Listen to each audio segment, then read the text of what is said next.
project was to build a robot car that would stop if it detects something in front of it. What I ended up doing is I ended up finalizing with this build of it with a wide front and then a small back. So this is the sensor of the robot. What it does is with the speaker it sends out a signal, and then this one receives the signal. So when this one ends up receiving it, that's what gets this to stop. This is the battery connected to it. The motors are both under here.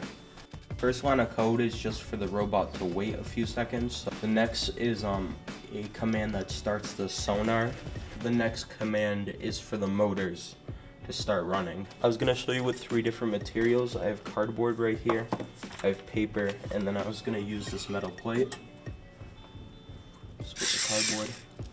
Yeah, it was definitely a fun project. I had most of the fun building the robot itself and wiring it rather than coding, but that's because I'm just not as familiar with the code as I am with the whole building process.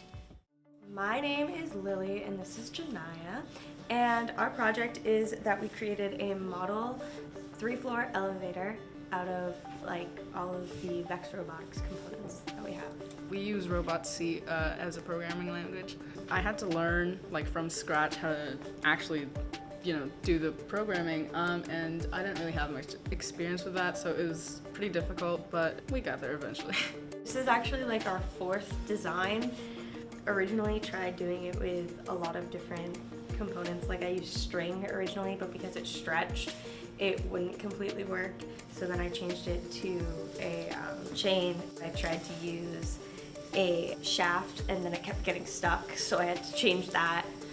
These are bump switches, so this is what we use to call it to each floor.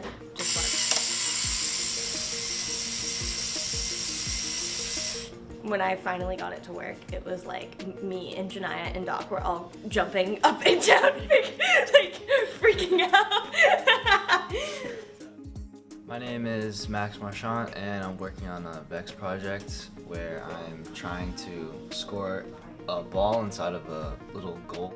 When the light gets disrupted from this ball, it detects it and it goes to this motor, and this motor runs, indicating that it's a goal.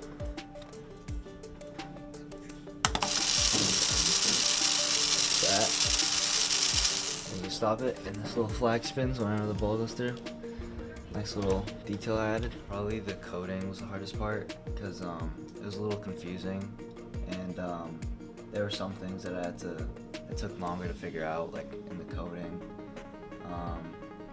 But yeah, the building part wasn't that hard. I just threw some metal plates together. It was medium difficulty, and it was pretty fun. It was like a good project to work on because I got to like learn new things and overcome challenges. Yeah.